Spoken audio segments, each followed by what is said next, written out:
Rapper Deshaun Holton, better known as Proof, one of the founders of the rap group D12 and a close friend of sometime D12 member Eminem, was shot and killed at a Detroit nightclub. He was 32 years old. Police say Proof was shot in the head after an altercation at the CCC club. He was rushed to St. John Holy Cross Hospital, but was pronounced dead on arrival. A second victim in the shooting, an unnamed 35-year-old man, remains in critical condition, and police are still investigating.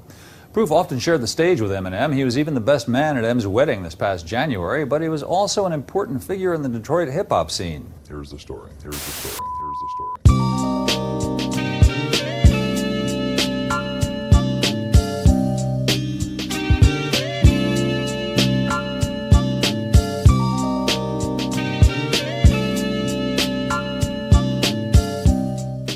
Hey, what's good everybody? It's your boy, Seethruthescript here, back with another video, and this time we're gonna go all the way back to the year 2004. During this time in the hip-hop world, we witnessed Kanye West release his debut album, The College Dropout. We also saw the rapper The Game and 50 Cent release the single How We Do, and overall the genre was going through a very interesting time. And during that time, Detroit rapper Eminem was gearing up to release his 5th studio album titled Encore. This being released through Aftermath and Interscope Records. Prior to that, in the year 2002, Eminem released the film 8 Mile. In the year after, in 2003, he won big at the Grammys, winning several awards, also performing on the Grammy stage. Basically, his career seemed to be going quite well at the time. On November 12th of 2004, Eminem released Encore, an album that many of his fans and even Eminem himself thought was a step down from his previous works. Despite that, the album managed to sell quite well. According to a 2004 Billboard article, quote, although it was legitimately available for just 3 days during the sales reporting week, Eminem's Encore moved enough copies to easily bow at number 1 on the Billboard 200. Released on Friday in an effort to combat widespread piracy, the rapper's latest Shady/Aftermath/Interscope set sold 711,000 copies in the United States through Sunday, according to the Nielsen SoundScan. Just to give you a quick background story, this album was actually going to release on November 16th of 2004. However, it got leaked on the internet, making Eminem have to go back in the studio, re-record some stuff, change it up, and then push the release date to November 12th. The album ranged in moods, from the story of Eminem's rough relationship with his ex-wife Kimberly Scott and their daughter Haley on the track Mockingbird, to the goofy single Just Lose It, poking fun at pop star Michael Jackson. However, there was one single on this album that I wanted to lock in on, which was the track Like Toy Soldiers. According to IMDb, the plot of the song and music video goes something like this. The video starts with 2 young boys, one who is white and one who is black, reading a book called Toy Soldiers, which contains lyrics of this song. It begins at the hospital where Eminem and other rappers are watching in despair, the doctors trying to save D12 member Bugs, played by fellow D12 member Proof, who was killed in 1999.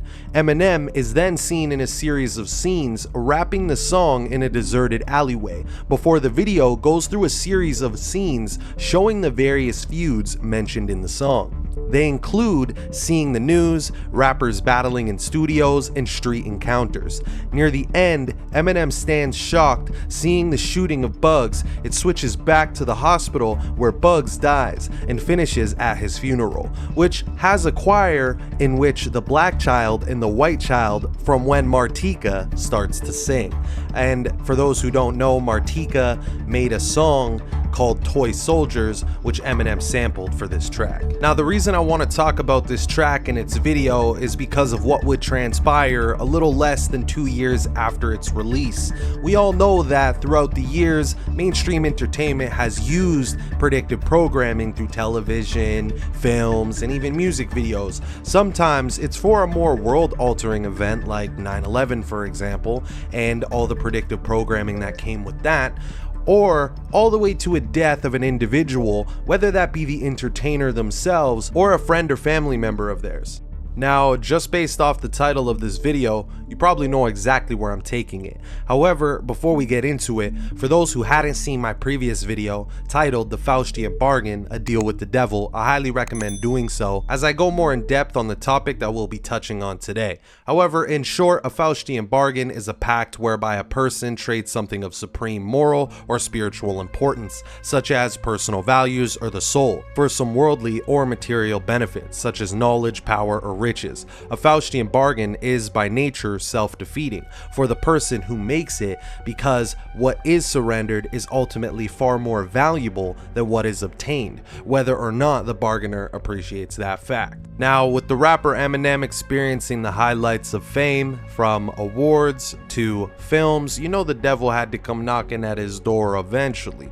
And at the age of 33, Eminem would experience the loss of someone near and dear to him in a very strange but familiar way. But before that, let me provide some more context to who that person was.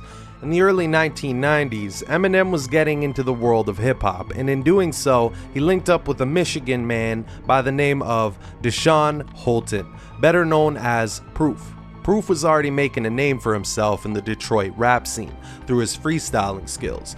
Proof actually became Eminem's first mentor while he was trying to come up in the hip-hop scene. On Eminem's first full-length release titled Infinite in 1996, you can actually hear Proof on the interlude titled We Go. Your soul intent checking in #1, baby, this week, you know what I'm saying? This is MC Proof and DJ Hair checking in on WEGO. During the early stages of Proof working with Eminem, Proof put together the idea of the rap group D12, which stood for The Dirty Dozen. This is where they all took on their own split personalities, and where Eminem ultimately developed the infamous character Slim Shady. The goal of this group was to form a Detroit-like Wu-Tang with 12 members, but they only found 6. However, one of them died, who went by the name Bugs, in 1999, before the group would achieve international fame. Ultimately, Proof was a really instrumental figure through Eminem's earlier career. On March 13th of 1999 on MTV, you could see Eminem alongside his mentor Proof freestyling inside of a car. Yo, I started off, yo. Funny enough, this was on a date written 3/13, like the number 313, the area code they represent. But anyways, fast forward to the year 2004, Eminem released Encore, as we discussed, in a month after the video for Like Toy Soldier comes out. And as mentioned, rapper Proof is seen in the video playing the role of the fallen D12 member, Bugs, in the hospital with a gunshot wound after an argument at a club. An eerie video for what was to come. Well, again, let's fast forward to the year 2006, when a physical brawl between Proof and a war veteran, Keith Bender, broke out after a game of billiards gone wrong at the CCC Club on 8 Mile Road, Detroit. Mario Etheridge, who was Keith's cousin, shot Proof once in the head and twice in the chest and killed him instantly at the scene.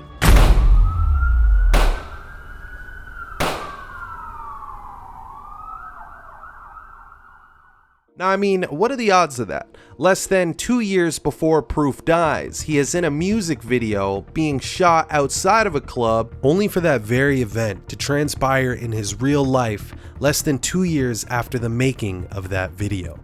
This news obviously shook the Detroit hip-hop community, Eminem especially. So one has to wonder, was this just how the death of Proof was naturally supposed to go down?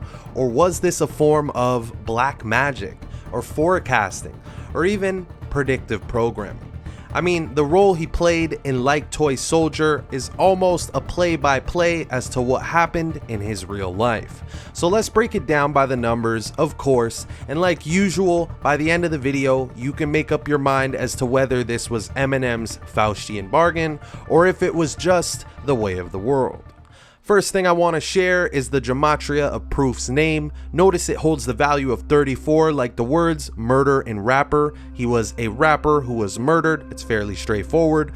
Now, notice his full name, Deshaun Dupree Holton, holds the value of 90 like the day he died when written out. April 11th was also the 101st day of the year. 101 is the 26th prime number. Notice the word sacrifice equals 206. Using the rules of numerology, you're left with the number 26. Proof died at the CCC Club on 8 Mile Road in Detroit. Notice his stage name and place of death match in the reduction ciphers, with the exception of the 34 and 43 being the reflections of each other. Reflections are just as relevant as direct matches. What's also interesting is that the word club alone equals 11, and Proof died on the 11th of April. Mind you, the number 11 is a really important number within numerology. I recommend checking out my video on Kyrie Irving, where I go more in depth regarding the importance behind the number 11.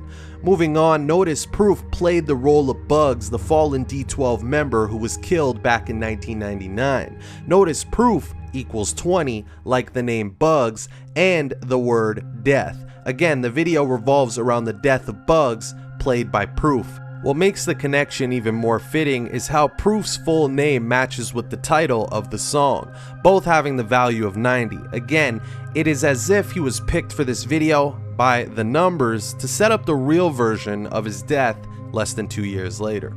On top of that, the Like Toy Soldiers video came out 70 weeks before the death of Proof. Notice Proof alone equals 70 in the most basic cipher. Notice from Proof's death to Eminem's upcoming 34th birthday in a span of months and weeks is 6 months and 7 days apart, like the number 67. The phrases blood sacrifice and human sacrifice both equal 67, and again, think about how Eminem was turning 34 years old, and Proof, his name, equals 34 in the most pure cipher. Calculate that same time span in days. Proof died 189 days from Eminem's 34th birthday. Notice, like Toy Soldiers, the video that manifests or predicts Proof's death equals 198, the anagram of the number 189. Now, in a nod to Freemason symbolism, as many music videos do, in the Like Toy Soldiers video, Eminem is represented as the white on the checkerboard, while Proof, playing Bugs, represented the black on the checkered board. Ultimately, Bugs, aka Proof, gets shot in the video, and the black and white symbolism we know comes from the checkerboard used in Masonic lodges. Yes, it's me, and my man compadre, black and white and ivory, and black ebony. They can't step to me. But to add to that, numerically speaking, Eminem was 33 years old at the time of Proof's death. Notice Masonry equals 33. Most often think of the 33rd degree of Freemasonry as well. Notice the album that featured the single Like Toy Soldiers, aka Encore, equals 33. Now, from the release of Encore on November 12th of 2004 to April 11th, 2006, the day Proof died, is a span of 16 months and 30 days. Using the rules of numerology, we're left with the numbers 163, like the number 163, which is the 38th prime number. Note the words rapper, death, murder, killing, RIP, Kabbalah, and gematria all equal 38. What makes this all very interesting is the single, Like Toy Soldiers, peaked at the number 34 on the Billboard charts. Again, Proof died just months before Eminem's 34th birthday, and again, the name Proof equals 34, alongside the words murder and rapper. Now, it's the year 2023, and we're approaching the 17th anniversary of Proof's passing. Eminem, on the other hand, is still a household name in the hip-hop community. However, around Proof's death and after, many felt that Eminem became a lot more grim after suffering this loss, which is pretty common when one experiences a death of someone close to them. And going back to the Faustian bargain, it's a pact by nature that is self-defeating for the person who makes it, because what is surrendered is ultimately far more valuable than what is obtained, whether or not the bargainer appreciates that fact. I had to repeat that again because clearly the manifestation of his friend's close death left him with despair. Now, to really hammer this video home, on August 9th of 2005, Proof released his final solo studio album titled Searching for Jerry Garcia. This album had a theme that revolved around death, and this being extremely eerie. Granted, he died a year later, and a year before that album, he was seen in Eminem's video being shot outside of a club. Notice from the release of this album to Proof's death is a span of 246 days, like his name Proof in the Latin cipher. Clearly you can see him on the cover hugging a skeleton, again foreshadowing what was to come in a way. Also, this album, according to Genius, peaked at number 65 on the Billboard charts. Notice Proof equals 65. Also notice the album was released on 8/9, August 9th, like the number 89, which is the 11th Fibonacci number. Proof died in a club on the 11th of April. Remember, the word club equals 11 as well. Now, aside from all of that, I gotta mention that during the same year Proof died in 2006, a conspiracy theory started to gain traction stating that Eminem was cloned. Now, personally, I won't touch on that for now as that's a topic for a whole other day, but I still figured it was worth mentioning to give you more context as to what was happening around that time.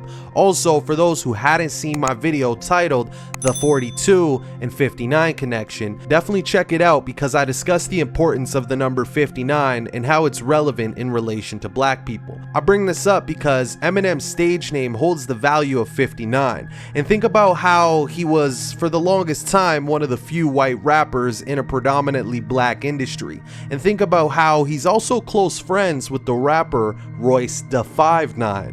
In all fairness, this point is less relevant to the topic at hand, but I figured since we're on the topic of Eminem, I'd bring that up as well. But anyways, y'all, I'm sure there's even more to the puzzle, but in my opinion, this should be enough for one to discern whether or not this was Eminem's Faustian bargain, or if this was just the way Proof was meant to go out, as many people believe.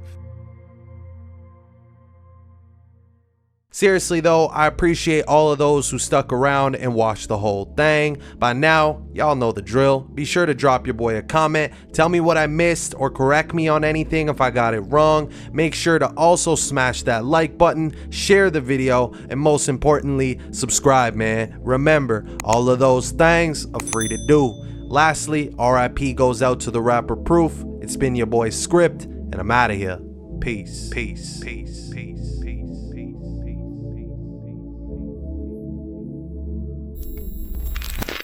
Yo, so I said, Proof, don't you come in? Yeah, come in, one time for that. Tango and Cash, Kane and Mango and Blast. Together, tougher than Alcatraz, prison bars. Driving foreign cars, yes it's me. And my man compadre, black and white and ivory and black ebony.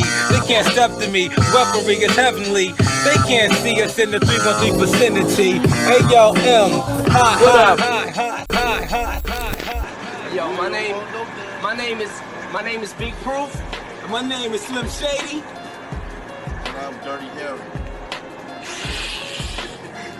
You picked the wrong name. You gave me no name. There you go.